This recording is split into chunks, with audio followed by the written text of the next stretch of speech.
meeting, our Recreation Commission meeting for Tuesday, April 13th to order. Our first item of business is consideration of minutes from previous meetings. We hopefully ever got a chance to review the minutes that Peter sent to us earlier, or actually yesterday, right?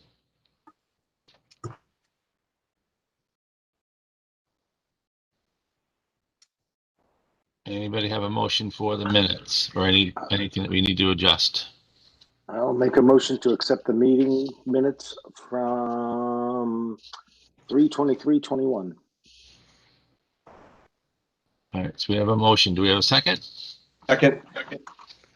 All right, motion by Commissioner Gannon, second by Board of Selectmen, Mr. Weber. Any discussion?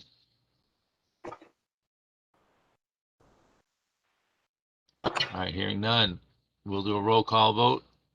Mr. Ames, Aye. Mr. Gannon, Aye. Mr. Weber, Aye. and myself, Mr. Collins, is an aye. So that carries 4-0-0. I didn't miss anybody yet, right? Because Andy's not here yet. And we know Mike's not going to be able to make it. Mr. All right, so Burns those. on? Oh, and Chris isn't here either.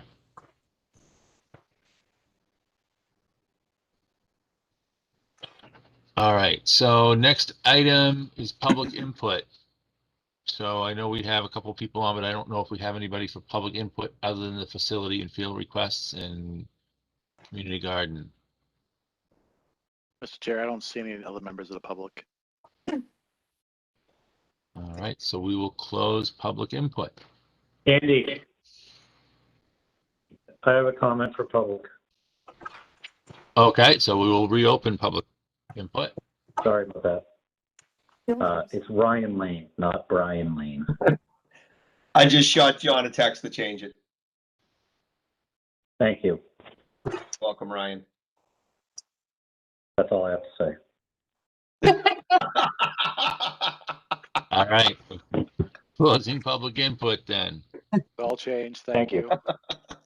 All right, facility and field requests. So we have two facility and field requests, one from the 12U softball Huskies. And let me just open that up here so I have it.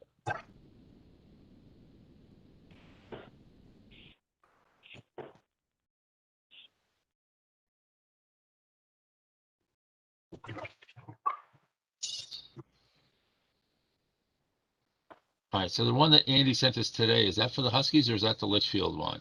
I don't see a name on it.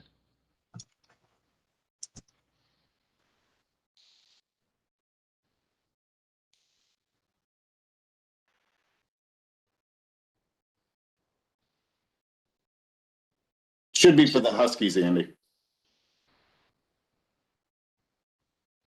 All right, the one for beginning today and ending on 4/22? No. No? Was the Huskies sent on April 12th? We have two field requests, one from April 12th and one from this afternoon. Andy's done with this morning from a Kenny Jenkins. Okay. Okay, so it'll be the April 12th. All right, so, oh, that one's in Word. Oh, just going to take me a second for it to, oh, I hate that.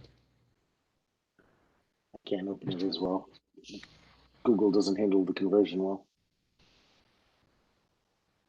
Yeah, you have to save it into Drive and then open it as a Google Doc.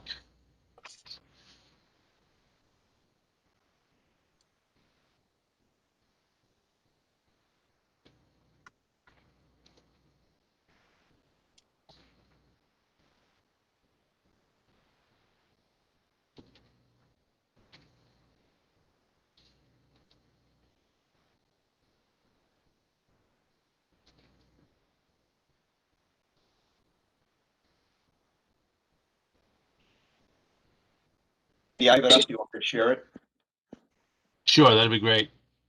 Yeah, I was just able to open it, but Hello. it's very purple.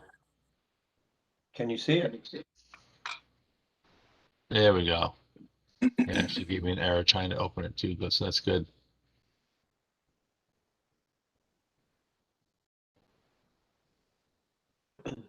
All right, so basically they're looking for current through end of July,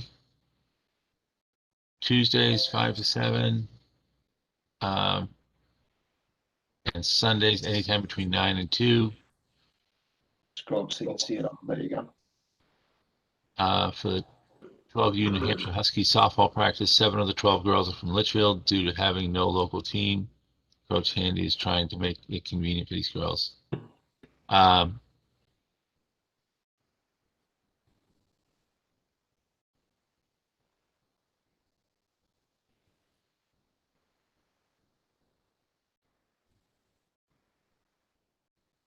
All right, so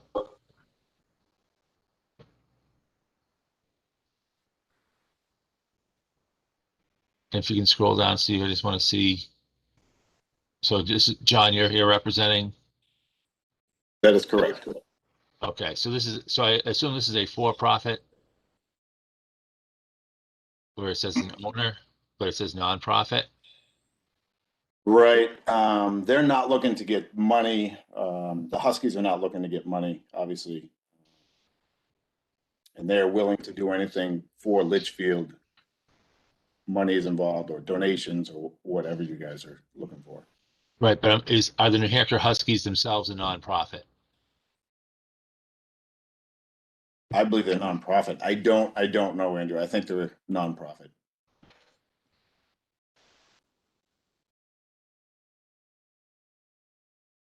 All right.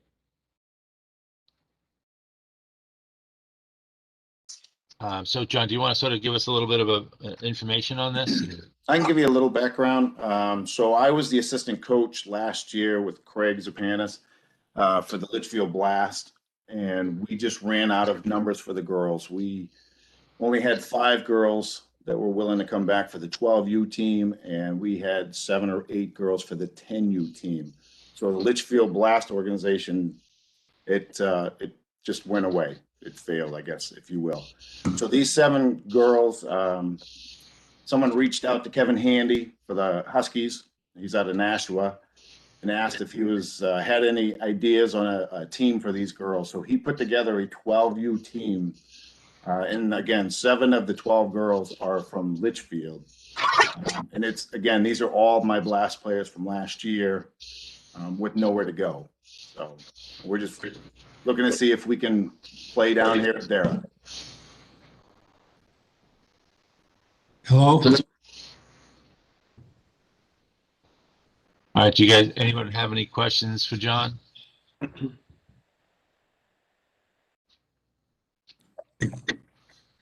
I don't have any questions, no.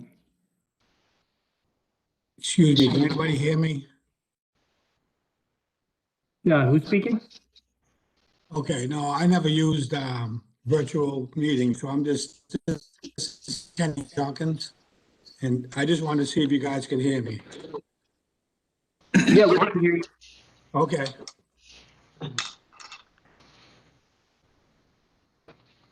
All right, any commission members have any other questions for John? So I guess, John, my question is, now is there an insurance policy on the application? Yeah, he'll provide that. Kevin Handy will provide that. I And don't have that, but I can get that. I can get that from him, but yes. Hey, John, what age group is this? I'm sorry, I might have missed that. 12U. 12U, okay. So I did speak with John, and in a nutshell, you know, these are 7 out of the 12 girls are all from Litchfield. There's no other place for the Litchfield girls to play since the Blast is gone. So they kind of created this team to help out the girls in Litchfield. Then I think they gained a couple other, I believe, John, you said from Merrimack? That's correct. We have a couple from Merrimack and a couple from Bedford, so they're right across the river. And they were in the same boat. They didn't have a team to go to, so haven't put this together. My personal opinion is since we don't have the blast, we're not going to be taking away field usage, from any other organization in town. And if these 7 girls were on a blast team, they'd be utilizing the field anyways. I guess My only concerns would be, number one, is we don't know if they're a nonprofit or for-profit, but I think that's something we could overlook considering that the majority of the girls are from Litchfield. The blast is not utilizing the field. They have really no place else to go, so I think we should try to accommodate them as much as possible. I guess my other concern, John, is equipment. As far as, I mean, it's probably just bases that we're talking about and maintaining the fields. Litchfield Girls Softball and Blast has done that. It's their equipment that's over there. That's not really ours to grant use of. Yep, that is understood.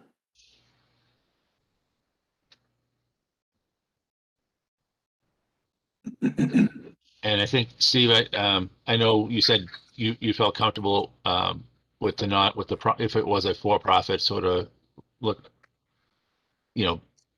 Obviously we want these 7 girls in Litchfield to be able to play in Litchfield, but I'm very apprehensive if it's a for-profit organization. Are we even allowed to do that? I'm sorry? Are we even allowed to allow for-profit to utilize our fields? I know it sets a precedence and opens up us for a lot. Right. I believe we are allowed to have for-profits use our fields and facilities. They just kind of rank lower on the list. If there's a conflict, we would, prefer for nonprofit Litchfield organizations. But, for this one, I don't see much conflict. And I think it certainly is a great solution to the blast leaving. So thank you, John, for you and others who have created this opportunity. So I would certainly support it. So I guess my question, John, is where are they practicing now? So right now we are over in downtown Nashua, if you will, at a little city park. Okay, right near, like almost over by Riviera on the way. Yes, exactly. Okay. Yep, exactly. I will tell you from a personal point of view, this happened several years ago. Oh my goodness, probably a dozen years ago now, when my daughter was playing, and they were not allowed to use the town rec fields.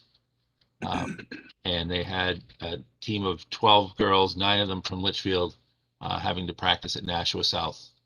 And it was, as a parent, it was quite aggravating driving by empty softball fields here in Litchfield, to drive 25 minutes in traffic and nightmares over in Nashua trying to get over to a softball practice in Nashua. So I can feel your pain. And again, our premise here is to promote recreational activities here in Litchfield for the citizens of Litchfield. So I think we just need to make sure that we're steering clear of the for-profit, simply because it does open us up for issues. We were told several years ago when we were talking about different groups using Talent Hall, that if we say yes to one, we have to say yes to all. We can't really discriminate. If we say, one political group can use it, then basically every political group can use it. If we say the Knights of Columbus can use it, then we have to let a Hells Angels convention use it, or whatever the case is. So I guess that would be my major concern. Generally, these my guess is he's a not-for-profit and not a non-profit, because being a non-profit is too expensive with all the paperwork that has to be done. Now,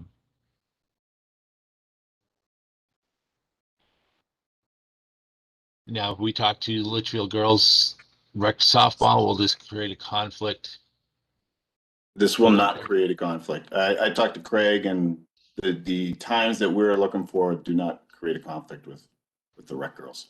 The Tuesday night practices won't? Nope. And if they do, we'll move them, Andrew. I have no problem with that. Okay. What about Campbell High School? Because I know that they use it with this conflict. If they have a, I know sometimes they'll use it for a JV game, for a home game, as a doubleheader.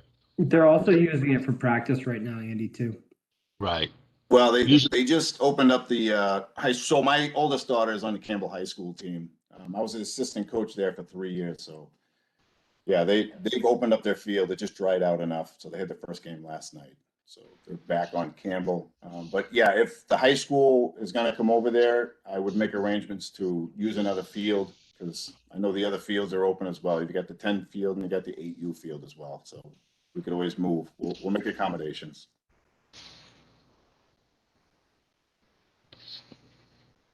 So our real pain point is this as a not being a nonprofit, and I think that's where our hang up is.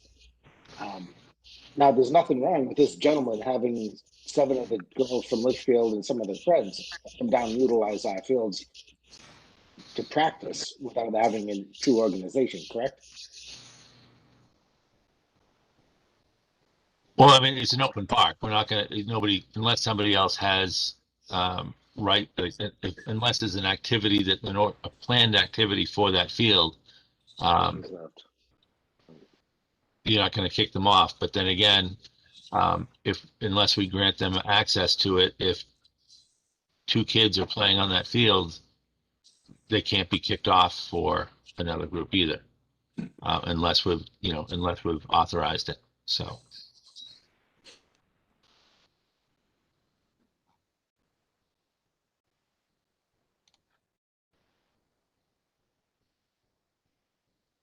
So I'm looking for a motion from any member here. I will make a motion to approve the field request by the New Hampshire Huskies. Is that, or Nashua Huskies? Is that, what's the proper name? New England Huskies. New England Huskies. Can you scroll back up? I can't see the dates. How's that, Andy? You need it bigger? Beginning April 11th, 2021, ending on July 27th, 2001, on Mondays and Tuesdays, Sundays and Tuesdays from 5:30 to 7:30 p.m. or 5 to 7:30 p.m. All right, so we have a motion. Do we have a second? A second the request. All right, so we have a motion by Commissioner Ruggles and a second by Commissioner Ames. I would, now we'll have a discussion. I mean, we really need to, I think, add or amend that motion to stipulate pending proper insurance documentation and documentation of their profit or not-for-profit status. And again, I don't think we need to go for nonprofit because that's a major hassle. We just don't want, The gems. like, there are those organizations that are really just out there for profit. It's a money making business. And that's, we really don't want to be using our fields for that purpose, especially where there's going to be wear and tear on the fields. Do I have to make that amendment, or did you just do that? It would probably be better if you would I can make the amendment if you'd like. Yeah, I'll make the amendment that the Huskies are to provide proof of not-for-profit and proof of insurance prior to usage of the fields. All right, so I'll second the amendment. So we'll have discussion on the amendment. Yeah, so I don't feel they need to prove that they're nonprofit for it. I think that we have had for-profits use things over the past, and I think we just had them ranked lowest in the order of preference. So even if they were for-profit, I'd still support them using the fields of this request. They're not charging and trying to make money here by using the fields. I just got confirmation it's nonprofit organization. I just got a text from Kevin. Okay. Solves that problem. Perfect. Sorry about that. No, that's right. I appreciate it. All right, any other discussion on the amendment? All right, so we'll do a roll call vote on the amendment itself, not the motion, but the amendment to the motion. So Commissioner Ames, Aye. Gannon, Aye. Weber, Aye. myself, I'll vote aye, and Mr. Ruggles. Aye. All right, so the amendment carries 5-0-0. So now we have an amended motion granting access to the New Hampshire Huskies from now until July 27th, 2021, on Tuesdays from 5 p.m. to 7:30 p.m. and Sundays from 9 a.m. to 2 p.m. based on field availability, pending paperwork on insurance and a not-for-profit organization. That's correct. Any further discussion on the motion? All right, hearing none, we'll do a roll call vote. Commissioner Ames, Aye. Commissioner Gannon, Aye. Commissioner Weber, Aye. I will vote aye, and Commissioner Ruggles. Aye. All right, so that carries 5-0-0. So John, if you can get that paperwork to us before you guys officially use the field, that would be great. You can, Oh, Mr. Burns is with us. oh, there he is. I think you missed most of that motion, so we probably abstain until next. I would abstain, absolutely. Sorry for my tardiness. That's okay. I see you golfing. We understand. All right, John, anything else? Just for future, what would the process be for other organizations to use it as an overflow for tournaments or et cetera? Would it all be nonprofit organizations or? So I have other organizations looking to use the fields and to make improvements, buy fences, willing to do anything to maintain DARA in the fields, put new topsoil down, brand new outfield fences, bleachers, new batting cages. What would the process be for something like that? And that's something that we've been discussing in the last couple of meetings. I think it's something that we need to come up with a policy on because we don't want to leave ourselves open to creating future issues. But then again, we don't want to be discouraging recreational activities in town. So, it would really have to be on a per case basis. If you're bringing in 6 teams and none of them are from Litchfield, that's going to be a much different issue than, something that's helping a local group. Yeah, we also do not have, we have a recreation commission. We don't have a rec director. So it's a little bit difficult to try to manage just, every other week trying to get together. During the summer, we go once a month to try to manage the fields and manage who's using them and what teams are using them and for what can be cumbersome. All right, so move on to Johnny, unless you have anything else. Oh, I am good. Thank you, everyone, for your time this evening. I appreciate it. Thank you very much. Thanks, John. All right. Welcome, John. Be well. Another field request and this one is for Litchfield softball practice.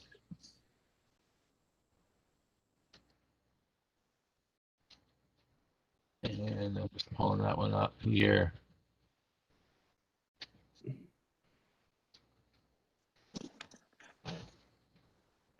And this is from Mr. Junkins. Yep. All right, so we are looking to do. I'm actually just looking for really tomorrow and next Monday. Just 2 times. Okay, and who is this for? This is I'm Ken Junkins. I run a team. We actually play at AJ's in Hudson, and but we can't use their field yet because they're in the process of buying the field. So we're just looking for a place to practice and for a couple times before the league starts. And most of the team is from Litchfield. All right, and what group is this? Adults. Excuse me? Is this adults? Yeah, this is adults. It's, well, there's a mix. We got some young players and most of us, we're the oldest team in the league for sure, but one of our players is, you might know Josh Lane. He actually was on the board a few years ago and built all the dugouts at Darapon. But he plays with us. All right. And so this would be, I assume you guys don't have insurance. No. Okay. Do we know if there's going to be a conflict with this time and the rec practice? I don't know if you know that. Are you asking me? No, I'm asking if, Okay. Andy, I don't know if you know. No, I don't know. I don't know softball schedule. I know from the rec standpoint, they're only in clinics right now. But I don't know about anything else. I don't know if the high school might be using it or JV. Right. I don't think rec is actually going to have a schedule. They were supposed to have a board meeting tomorrow night that's been pushed until next week. So I don't. Have they not started yet, Chris? They have not started yet. Now their registration's open till April 30th and the games don't start until May. So right now rec's still utilizing it on Saturday mornings. I mean, honestly, Ken, and again, we can put it to a vote, but if you're looking for 2 days that you're using it for, Mhm. you know, and we would need insurance if we were going to authorize you guys to do it. But again, it is an open field, and if it's not being used, nobody's going to kick you guys off of it. Okay. I mean, chances are by the time we get your insurance and get the information, your 2 dates are going to be passed. Right. Yeah, and there's 3 fields down there. So, I mean, as far as finding a practice area, probably one of the fields would be open. Okay. Well, I was just trying to avoid if I get down there or on a field. Do you know if anybody's signed up for those times? Because if we got there and I used the field I wanted to use, I don't want to, if someone else had it, you know, I don't want to get in a conflict. Well, I mean, right now the use is granted to Litchfield girls softball, but we don't know exactly what their schedule is Yeah, at the I moment. kind of do. This guy, Josh Lane, his daughter plays, and they go back and forth depending on the conditions of the fields. And I know they practice at Campbell today. But, so if I'm hearing you right, if we go down there and there's a field open, we could use it. Yeah, I And mean, if that's always I mean, the case. If this, oh, I didn't know. I just wanted to do the right thing. Sometimes you got to get a permit or so forth. So as when you're not an organization, we can't authorize you to utilize the fields and schedule utilization of the fields. yeah. So you need insurance and all kinds of other stuff. But as a Litchfield resident, you have access to the fields. If they're not being used, you can utilize them. You can play on them. Okay. And if Josh Lane is working with you and he knows his daughter's not going to be using the fields, you know, you probably have a better insight if the field's being used that day or not than we do if Josh is on top of it. Yeah, like you said, there's 3, and I go by there all the time, and right now they're not being used too much. Yeah, we're still trying to come out of COVID, so we're not really sure what teams are doing what, and they're still trying to get back together. So our schedule is out of whack as well. So we don't have anything set right now saying that, you know, we're working on something. We're trying to get a calendar together that will tell us, but we don't have anything that's truly telling us if the fields are being used at what time and by who. Okay. And Ken, I will tell you that the bases won't be out there, and those are locked up in property of Litchfield girls softball, so we wouldn't be able to get you those. But no, we don't need bases. We just need to, like I said, we're a bunch of older guys, so we just need to get loose, hit the ball a little bit, and we don't need bases. All right. And now, I guess my question is, this isn't, if it is a beer league where you play, that's fine, but we just can't allow it on I our know fields. it definitely is a beer league, but I know you can't bring beers here. Okay. Yeah.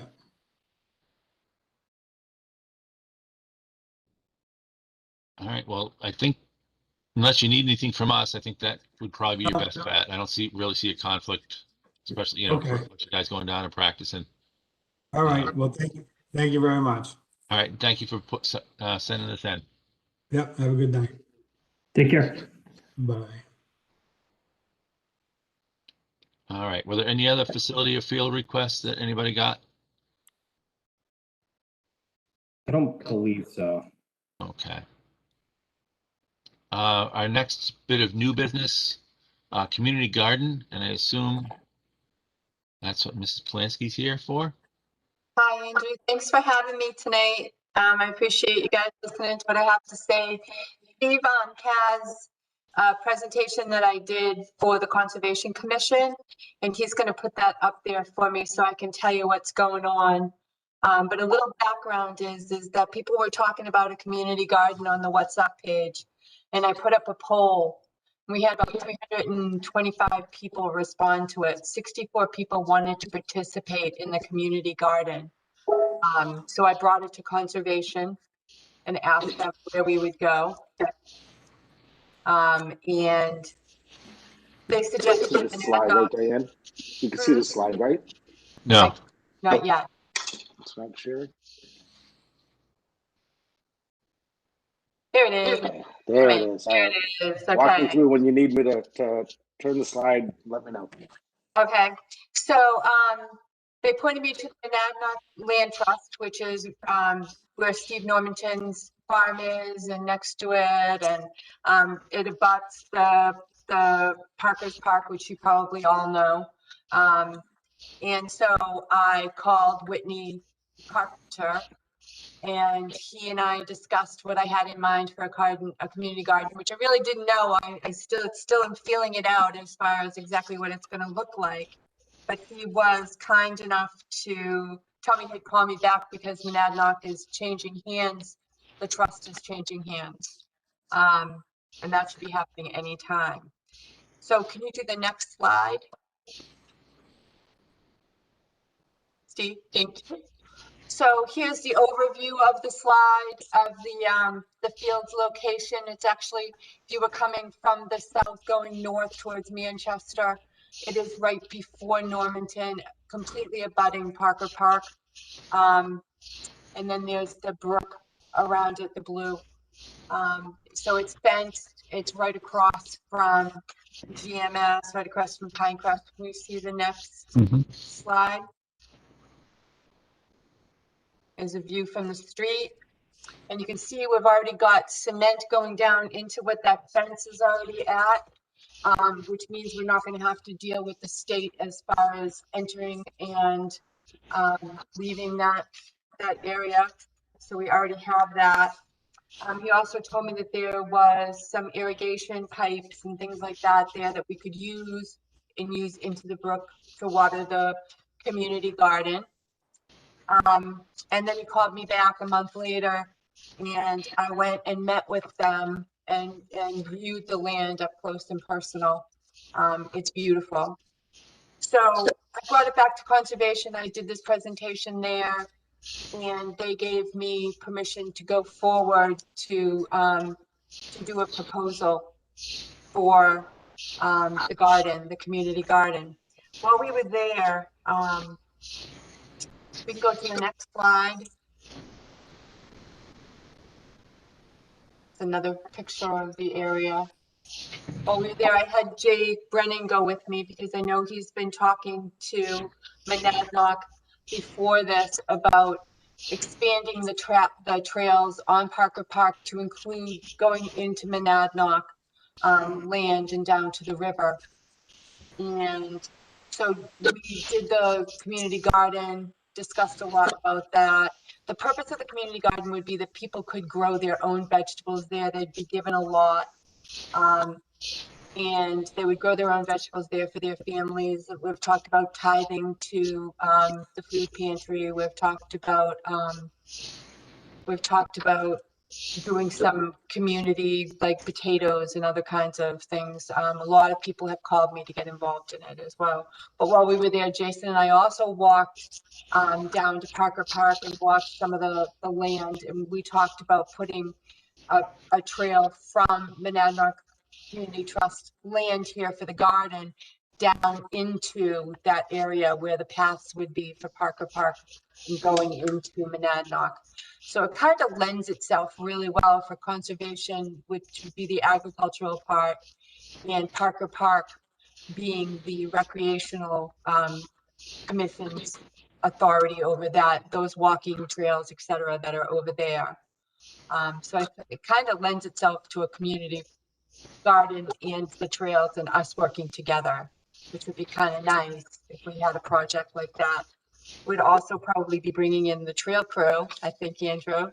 And then Jay, I know very much wants to put a covered bridge down there, which may or may not be. I know Steve Jay walked that as well, looking for a place to put the bridge. We have the money to do it. It's been sitting in an account since 1990 something.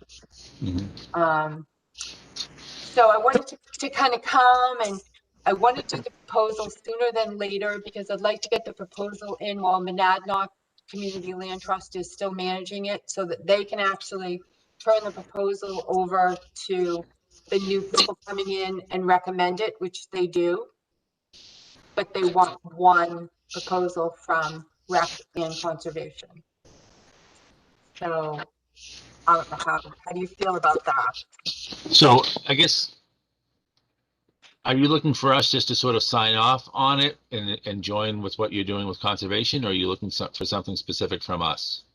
I'm looking for someone to step forward from your group and say, okay, I will be the rep contact for the new paths to be developed, and that would work with me to get that all working together. I know Steve has walked it. Yeah, I walked it with Jay one day as well. And he was saying years ago, the Boy Scouts used to maintain trails down on the Monadnock Community Trust land. So Yep, it's already passed. They've been a little overgrown. The town part of Parker Park that we own, really, there's not a great spot to put a bridge just yet. But the trails walk along the river, go over to the Monadnock Community Land Trust, and then there's a trail that come back, and then there would be a nice spot to, bridge the, there's the Nesson Brook is right there, so it'd be a true bridge connecting the two pieces of property, and you could probably get a 1.5 mile or a mile loop down there walking, which would be a nice. If not, you have to walk down.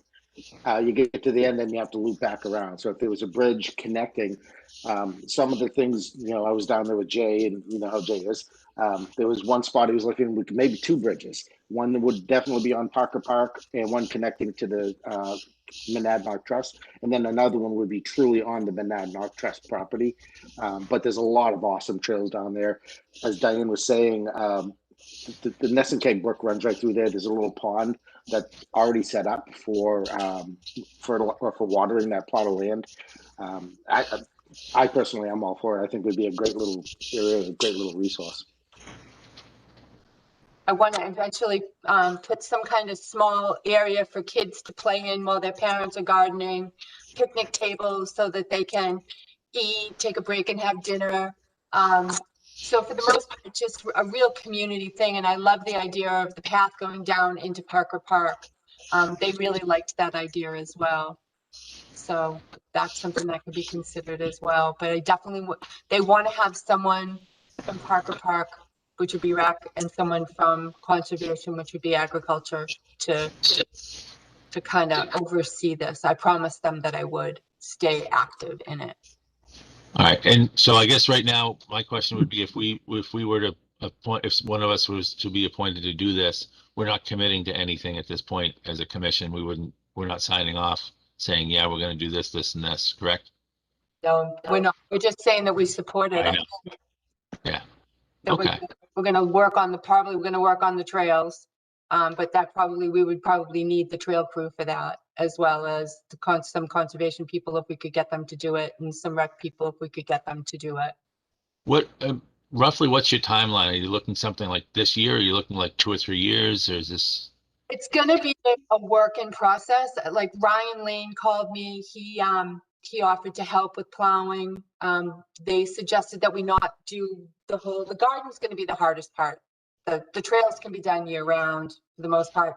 Spring, summer, fall, anything except for the dead of winter, the trails can be done and are done. But the garden, it's going to be what we can get going when we get it going. So the sooner I can get the proposal to Monadnock, the sooner that they approve it, the sooner that I can get people out there and decide how we're gonna do a meeting from everybody in town that wants to do it. If we really get 64 people, which maybe we get 30, maybe we get 20, then we can start to decide what size the plots would be. We can decide whether or not we need to do a lottery, and what we can grow in the time frame that we're able to start. And then in years going forward, I envision like McQuestion knowing what we needed, and people being able to order pepper plants or tomato plants or whatever from them ahead of time, so that when we came to plant, we could just have McQuestion drop off everything that we were going to plant. I want the schools involved. I want to have a lot where a class can do an old kind of using fish for fertilizer, and I also got a contact name for Nashua Grow. There's been a few people that have contacted me about different organizations that can help us get up and running, but it's going to be a process. We're going to do is, I would love to get one crop of something done this year. That would make me feel like the garden was, started. So is there any commission member that would like to take that role on? I don't mind. I'll throw my hat in the ring. It's Chris Burns. Okay. So I will make a motion to have Chris Burns be our representative from the Rec Commission to work with Diane Plansky and the we'll call them the Community Garden Group Project to represent and put a proposal together for Monadnock Community Land Trust. Jake Brennan would have been here tonight, but he had to leave the state unexpectedly. So he actually offered to write it, Chris. So I think that if we sit down with him and get our points and all of that together, then that would be good. I'll second the motion. All right, so we have a motion by myself and a second by Commissioner Ruggles. Any discussion on the motion? All right, Commissioner Burns, yay or nay? Aye. Commissioner Ames? Aye. Commissioner Gannon? Aye. Weber? Aye. Ruggles? Aye. And Collins is an aye. So that It's 6 now. it carries at 6-0-0. All right, so that'll be great. And then, anything we can do to support it, obviously, along the way, let us know. And it sounds like a great idea.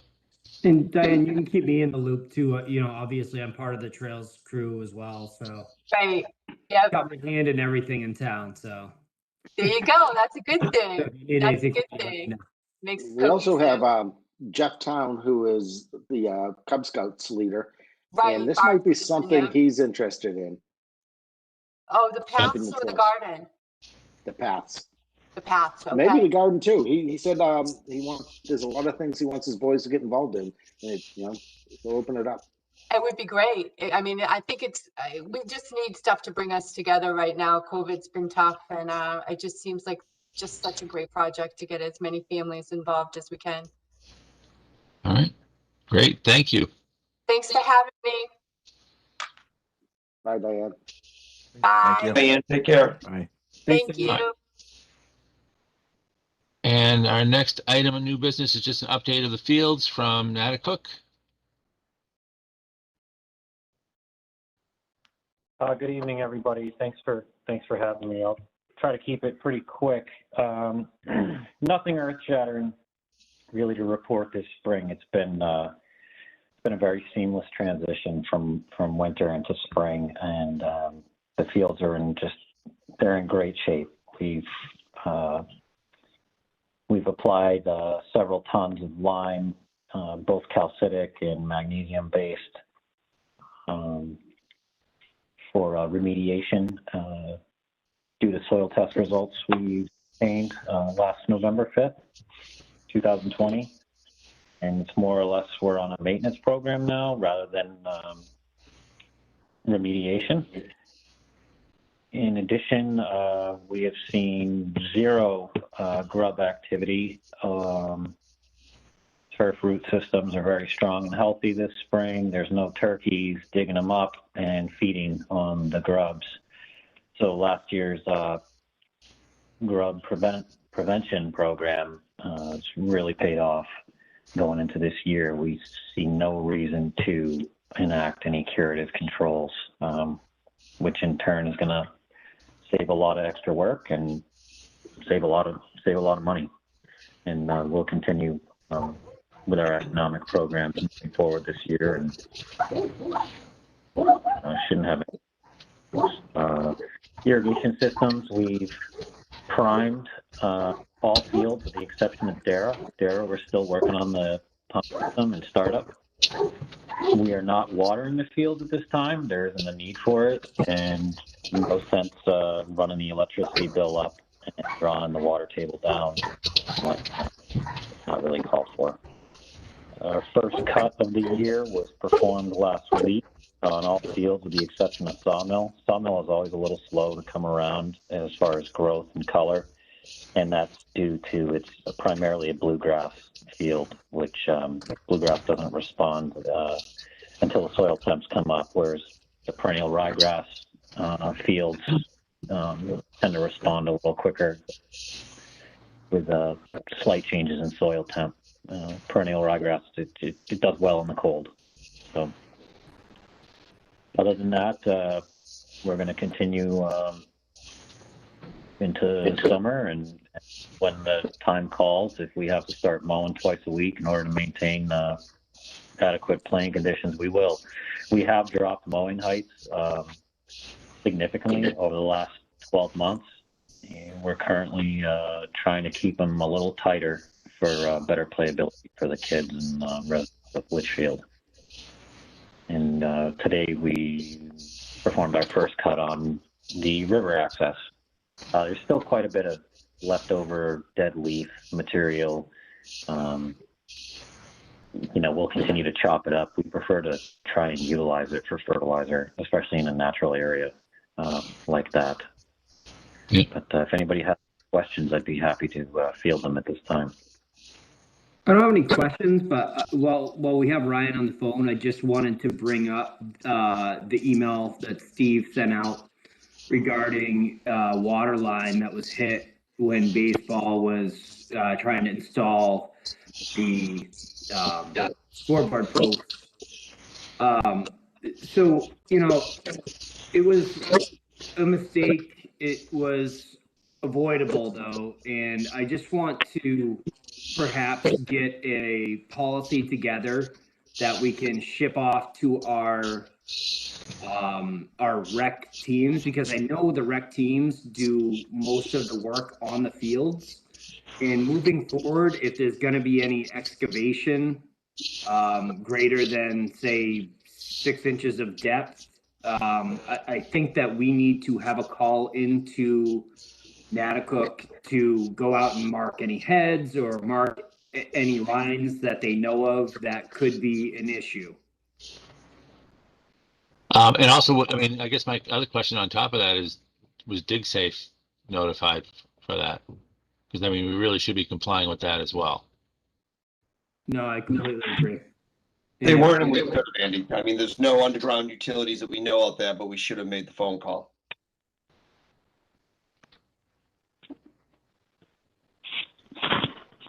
And I guess, and Ryan, I know you did the field at the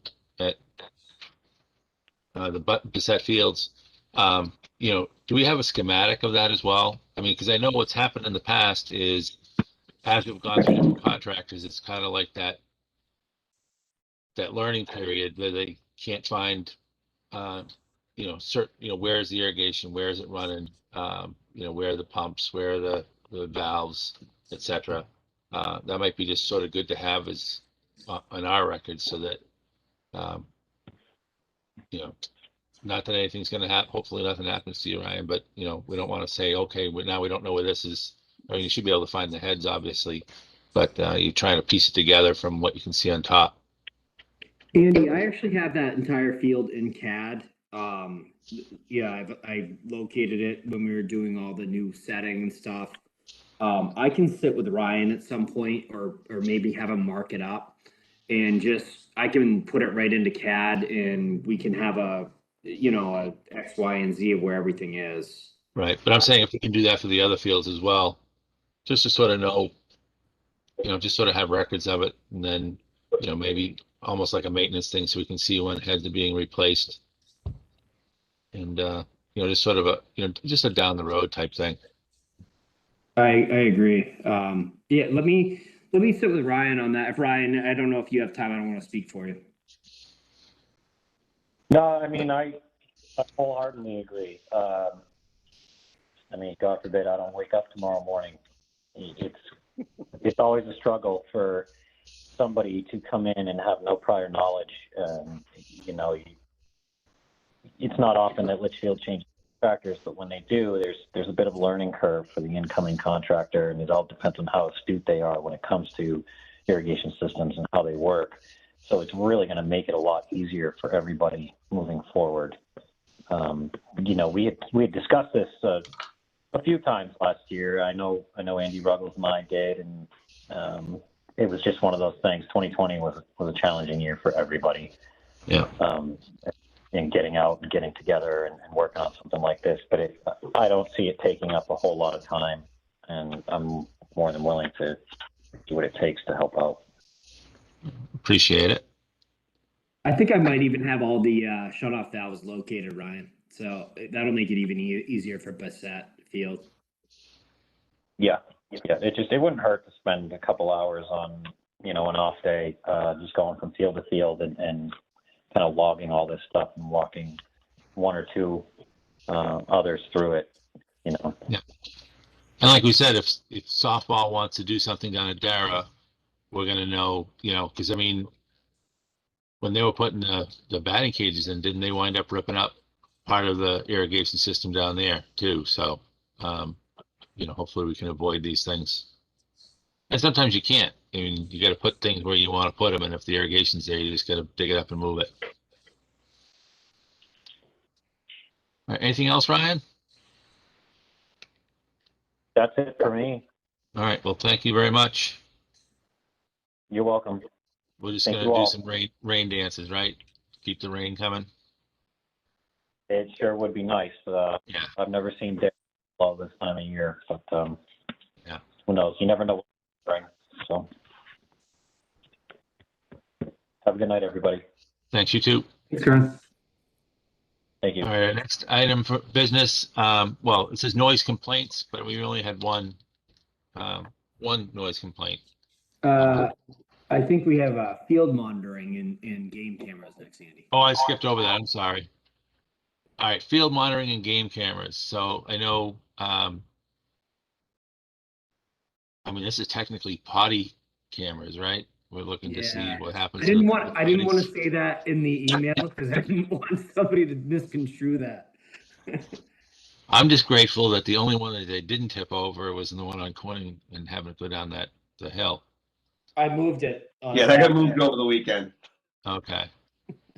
So I will say that, Steve, you had sent me the email about the trash can. I went and checked, and the cameras that we have up there now, the batteries were really low.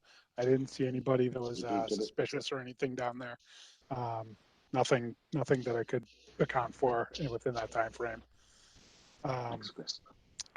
And personally, I don't know if game cameras are going to be a good use at all these locations, because truthfully, they're not made for this type of purpose. In order to get the footage at Dara, it's one thing because it's a heavily wooded area. There's not a lot of sunlight. You can't look at something that's solar. There's no power out there, obviously. So that's another challenge. But at areas where we have those available, either it's just solar, or if we have structures around with power, I'd recommend looking at something that's a little bit more suited for that need. something that you don't have to worry about going and changing the batteries or, Yeah. climbing up on a ladder to pull the card out so you can see something, maybe something that is cloud-based that would be able to view on a cell phone. You definitely get a lot more bang for your buck out of that. But I mean, if it was cloud-based, we'd also have to have internet over there, right? It depends on what you're looking at. Not necessarily. If it could just be cellular, or we could do I think what John uses with the town, I think he uses Meraki, which I know our network, but I think he can use air cards in them as well. You want, Steve, you might know a little bit more about that than I do, but Yeah, it probably worked down at Dara real nice. Where else do we, the other facilities that have power? Is there power? There's going to be power at Innisfield because there's a pump. If there's a pump, there must be power.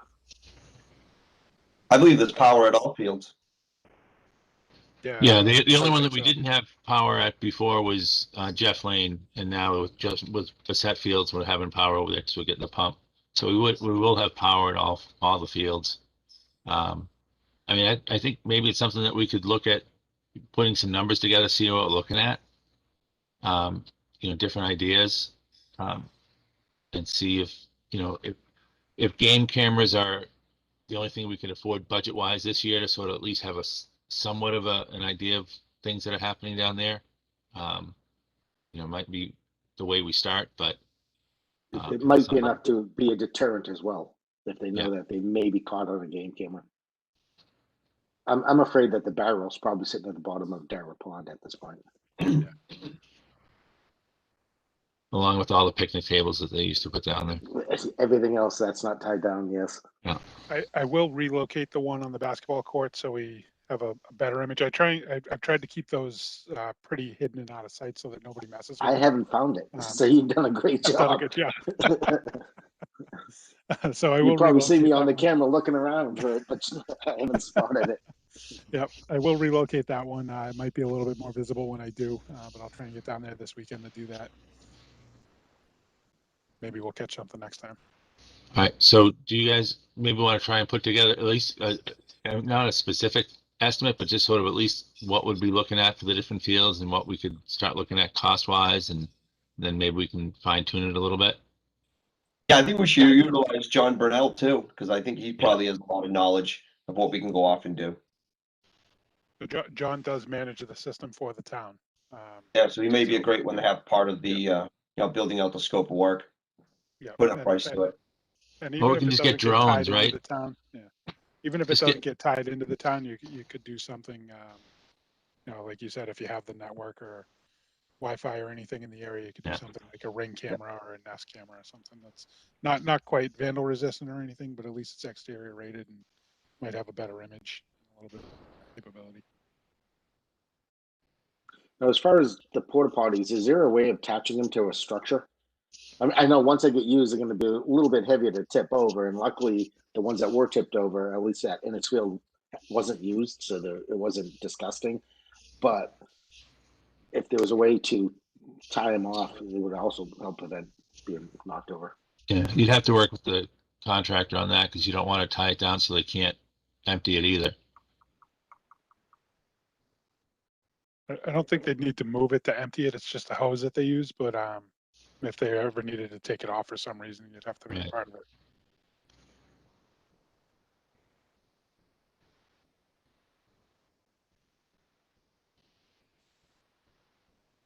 Maybe that's what we do is reach out to the contractor and say, hey, look, these are getting tipped over. I'm sure they have ideas.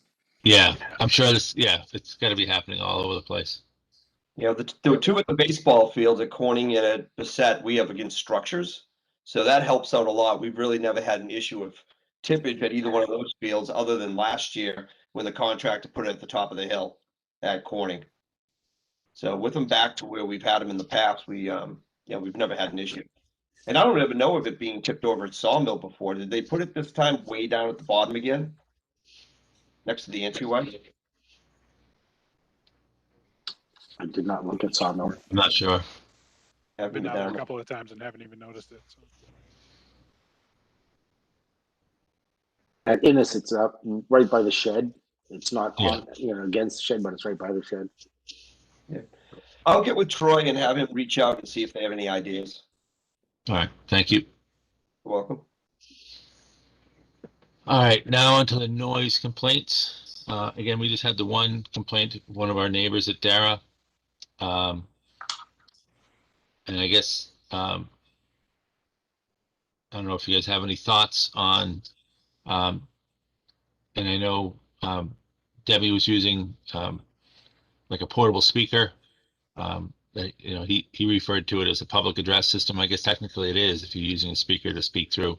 It is a PA. So I don't know what we want to do as far as, do we want to come up with a policy as far as the use of speakers on our fields? Because there is, and I meant to pull it up, but there is an RSA on the noise ordinance in a park for the neighbors. This also, Andy, if you think about it, falls back under someone for profit, not much profit, but it is for profit, utilizing town resources. So us authorizing her to have this, it really goes against policy to begin with. But it doesn't. It's just like Peter mentioned before, it's just a priority thing. So if softball was using the field, they would take a lesser priority than a rec team, or I forget the hierarchy, but I mean, we have it written down. There is a policy in place that says that. I believe so. Yeah, I believe it was kind of the tiering of how we, approve field requests or facility requests. So even talent would be kind of included in that. So, but I mean, it could definitely be worth a look again, to make sure we are still in agreement that that's kind of the tier we want, and if we want more profits at all. So I think it's a good conversation. I think just want to stay focused on the noise piece at this moment, but this thing keeps on coming up, right, from organizations that want to rent our facilities or fields. And there's an ability for us to monetize those requests, and we've turned people down, which both could be a loss of income for the town, but also it's those are real opportunities for our residents too, for those for profits or other not town-based organizations that could potentially support activities for Litchfield residents. So right. I think it's worth a deeper dive, and it's in a more focused conversation. I mean, I know when we first voted on, or when it was first brought up, and I had missed the meeting when the boot camp was approved. Again, I think it's a great idea to have for the citizens. It's that's what people want. But again, we just got to make sure that we're not setting ourselves up for Orange Theory coming in saying, hey, we want to run classes down here, and we say no, and they say, but you're letting we don't want to get into that. But again, we do. I mean, it's a great service for people here in town, so we don't want to squelch recreational opportunities for people in town either.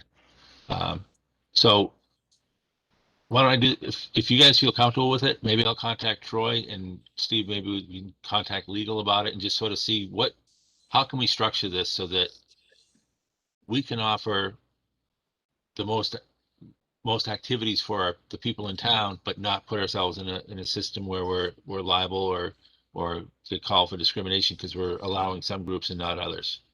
Maybe try and put that policy together, and maybe look at other towns and see what they've got, and sort of go from I definitely can take that. I can take our bylaws, because within it there's a section 8. It looks like Article 8, Section 2, and it talks about the use of recreation facilities by other organizations.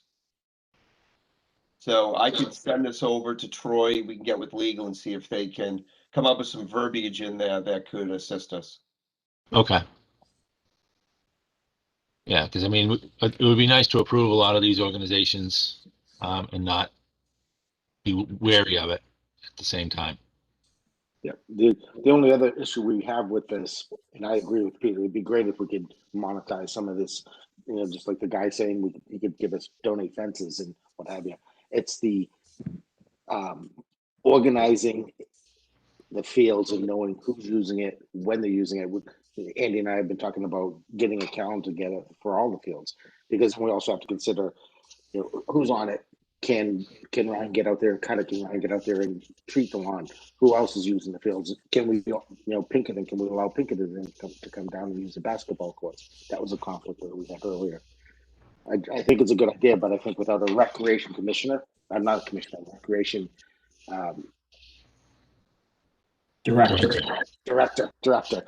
It's difficult to do because we're just a part-time commission. Yeah.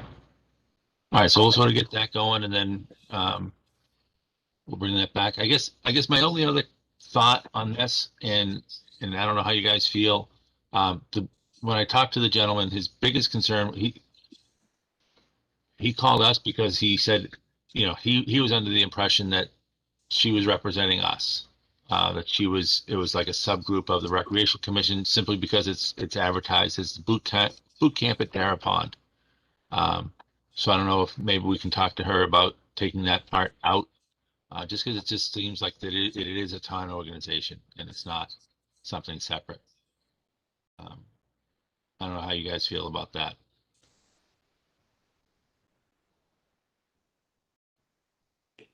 Yeah, I mean, I don't have a problem with it because that's basically just telling you what it is. It's just a boot camp at Dara Pond. It's not saying like Town of Litchfield Recreation Boot Camp, So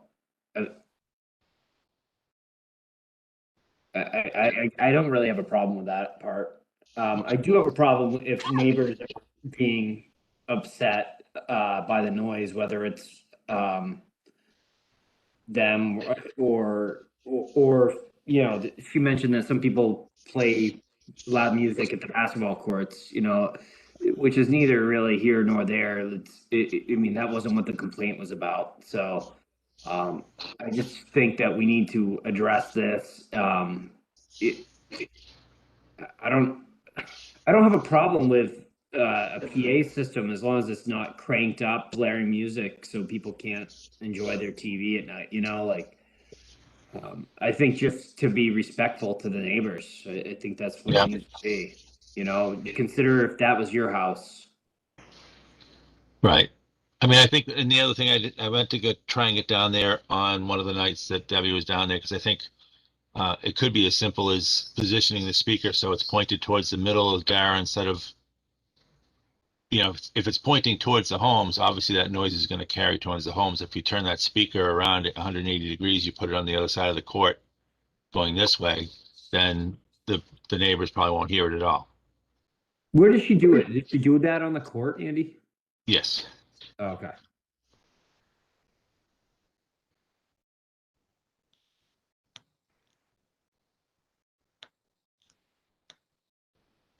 All right. Anything else in the noise complaint? So we'll have it do it down at the river access and blast it across towards Merrimack. That's okay. That's their problem. All right. So our last item of new business is officer elections. So we are well overdue because we haven't had a vice chair since the beginning of the year. And Peter has been sort of given the mantle of secretary and note taker for the year. So we have 3 positions that we need to elect. One would be the chair, one's the vice chair, and one is the secretary. I know Mike's not here, so hopefully, if somebody wants to elect him to be something, we would have to get his okay. So does anybody have a strong feeling for wanting to be to take one of those 3 positions? I'd like to nominate Steve Gannon as chair. I would second that. Okay, so we have a motion and a second. Any discussion? Okay, hearing none. I'll do a roll call vote. Commissioner Burns. Aye. Andy, do you want to see if there's any other motions? I thought we would have to do one motion at a time. That's how we've done it in the past. Is there a different way? I know that most boards usually get all the motions and then they just tack them one at a time until one of them passes. You can do it either way. I'm just saying the way I've watched the selectmen do it. I've watched Conservation do it and Budget Committee. I mean, I'm fine with the way we've been doing it, and if this doesn't pass, then we can go for somebody else. Okay. Just wanted to throw it out there for you. All right, Commissioner Ames, Aye.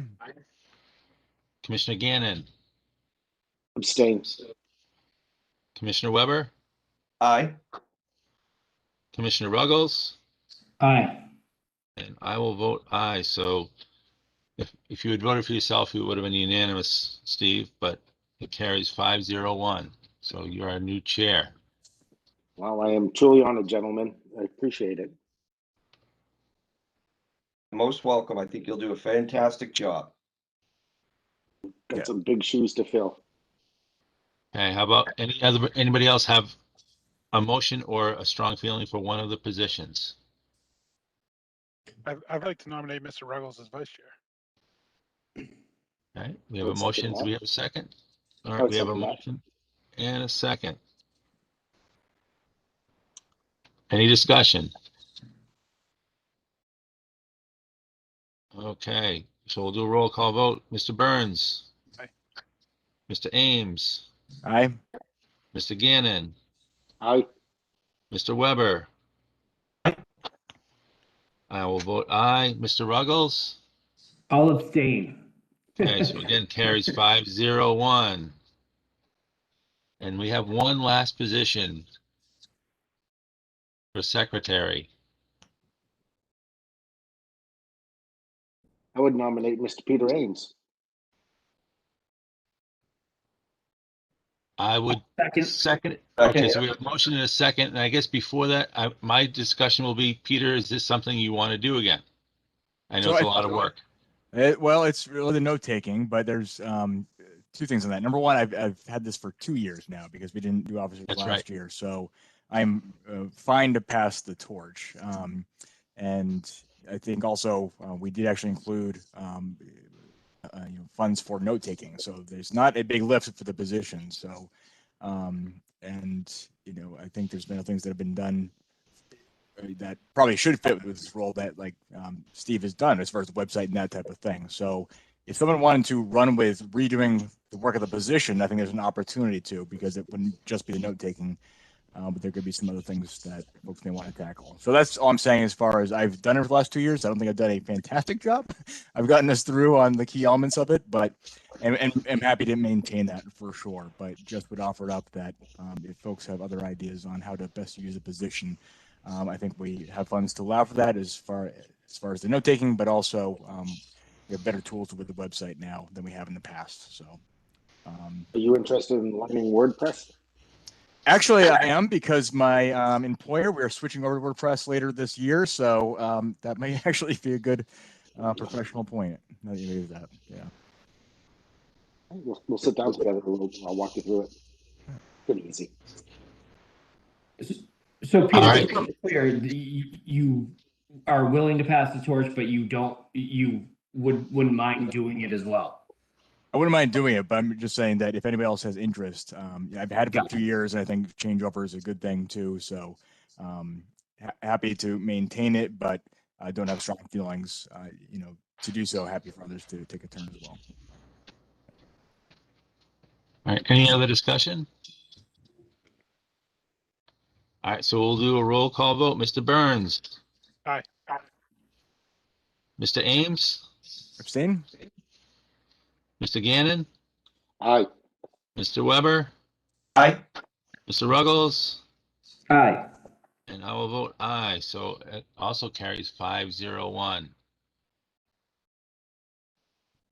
I just want to personally thank Andy for all his years of cheering and all the hard work he's done. It's been great to have you there. Well, thank you. I appreciate it. Yeah, you are a wealth of knowledge, that's for sure. All right, now we'll go on to any old business. I don't think there's anything listed. We still have to order bark mulch for the playground. That email just came in. Yeah. Yeah, I have been in contact with Tim's. I'm trying, Tim was looking into the price for me because he does a little better deal for rec. I said that we'd probably need about 30 yards. As soon as I have that number, I'll get it over to everybody. I don't know, I mean, should we allocate up to a certain amount now so that if we get it, we can just have it delivered and Because we were looking at what, $25 a yard? something like that. 25.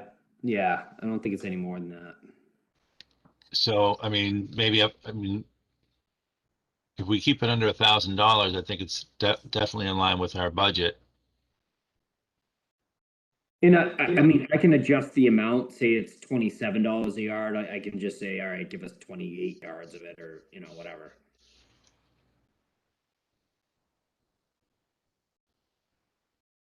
What did we have budgeted for that? Was that just 1,000?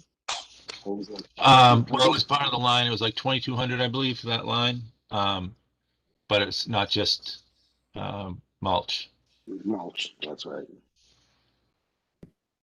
But I think when we sort of tallied it, we figured about $1,000 for that line.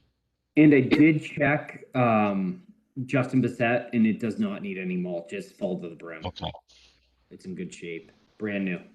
So I will make a motion to authorize Commissioner Ruggles to purchase mulch for the Dara Playground up to the limit of $1,000. I'll second it. Okay, any discussion on the motion? All right, hearing none. Mr. Burns, roll call vote. Aye. Mr. Ames, Aye. Mr. Gannon, Aye. Mr. Weber. I will vote aye, and Commissioner Ruggles. Aye. All right, so that carries 6-0-0. So that way you don't have to wait. If you can get it over there and get it spread, because the levels are getting pretty low. Yeah, I'll go over there tomorrow. We'll have to Okay. figure out how to get it spread, but Grease your guns up. Yeah. yeah, between baseball and trail crews and everything, I don't know if I'll have time, but I'll talk to Rachel and see if she can organize a crew to do it. All right, any other business? I have one thing. I think we need to start looking at trash pickup at all the rec fields. Because we really don't have a system of picking up the trash after I did some investigation. If you look at Corning, there's a dumpster there, but baseball pays for the dumpster.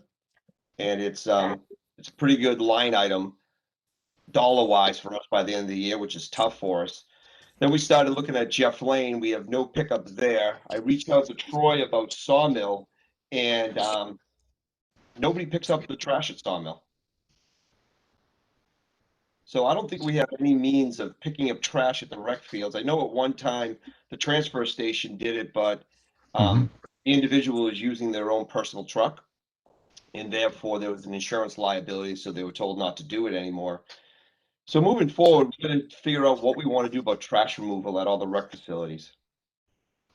I know most facilities have been carry in, carry out, and the only one that we have a rec dumpster for is at Dara, and it's mostly because of Talent Hall, because of the building, and not because of the fields. It's the primary use for it. But yeah, I mean, it's something that we can look at. The only problem I see with the carry in, carry out is that people aren't carrying out. And maybe it's something that we could get rectified just by having a trash pickup, like figuring out how to get it into our budget somehow. Right. Well, I mean, the bigger issue, because the reason that now that we have the fence at Dara, because before we had the fence and we had the dumpster in the parking area, it would get filled within 3 or 4 days because people that missed the dump, and you just see people just sit there and they're filling up the dumpster out of the back of their car, out of the back of their truck. So what we did at the baseball dumpster is we actually padlocked it. So what we'll do is when we pay to go have it dumped, we'll go down the night before, we'll take the padlock off, they'll come dump it, and then we'll go back out and padlock it again. Right, but as a commissioner, we're going to be able to do that at all of our fields and coordinate that? I don't know. I was just throwing it out there because I was looking at the money we spend on just the Corning one, and it's it's pretty costly for our little nonprofit league. So then I started thinking about trash across all fields, especially with the set coming online. What are we going to do about that? And so I started investigating all the other fields, and I learned that nobody was picking up trash. And I had the same issue with Andy, as people are carrying in, but they're not carrying out. And I then mean, I it's guess the other thing, Steve, is and the one thing that we have at Dara that we don't have at the other fields is there's a ton of stuff going on there. You have the hall, you have the playground, you have basketball courts, you have softball and soccer. Whereas, Corning Fields, the only ones using the fields are baseball. And really the only ones using, I mean, I guess Innis is between lacrosse and soccer, but Scott Innis Field is just soccer. So it's kind of like, I don't know. Yeah, I just think it's an issue we have, especially when we find out there's trash blowing around at the basketball court, and and then it takes a lot of people to go down there and pick it all up and try to keep it all policed. So, just something I think as a commission we got to sit down and look at what we want to do about trash. Right. Well, Another I mean, issue but we too do also have. is having trash barrels there, I think sends a message that somebody's there to dump those trash barrels. So, the other option is possibly making it, just a dumpster, get rid of the trash barrels, and hopefully people put their trash in the dumpster. But that's almost falling into a carry in, carry out policy. I mean, what are our options here? Is it something that we could? I mean, I don't think that we could do it ourselves because we're a volunteer board. I know I don't have time to run to 8 fields and empty trash barrels. I mean, could we get a town employee under our auspice to do this, and what would that take?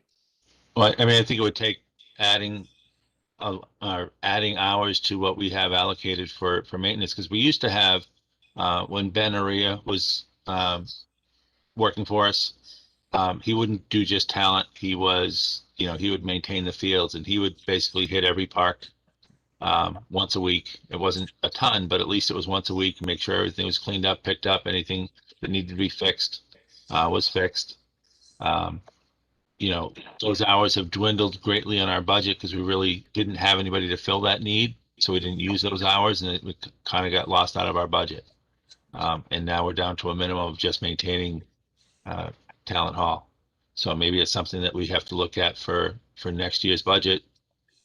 And, maybe weigh, hey, is having dumpsters, I mean, even having dumpsters there, like you said, we had trash blowing around the basketball courts. Well, we have a dumpster there. That's not the issue. The issue is getting the trash into the dumpster.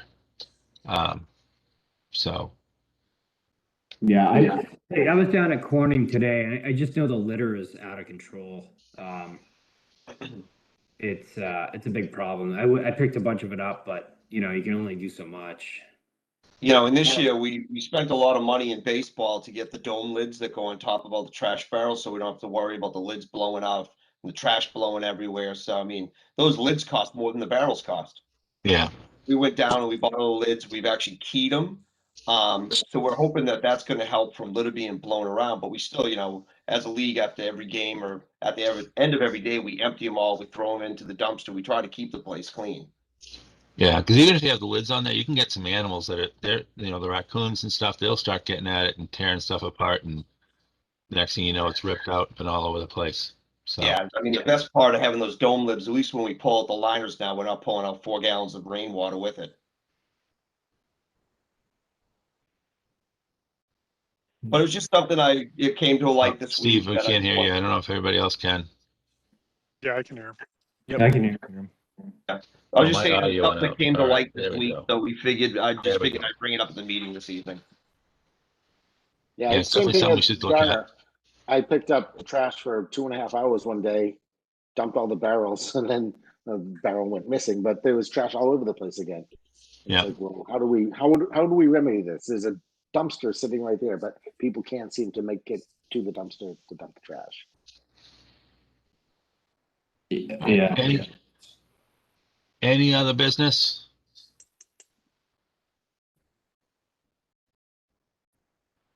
All right, I'd like to make a motion to adjourn. Well, second. Whoops. My speaker must be dying here. We can All hear right, so I you. made the most. Did somebody second it? Steve Weber did. All right. We'll just go. Everybody raise your hand. We'll do a quick vote. All in favor? Aye. All right, that Aye. carries 600. I got to plug my speaker in. Wonderful Bluetooth, but it only works when it has battery power. All right, so we are adjourned. Thank you, guys. Thank you, guys. Steve, Everyone, I'll be pass well. the torch Thank off to you. You get the Thank next you, one. Randy. All right. Bye. Bye. Thanks, everyone. Take care.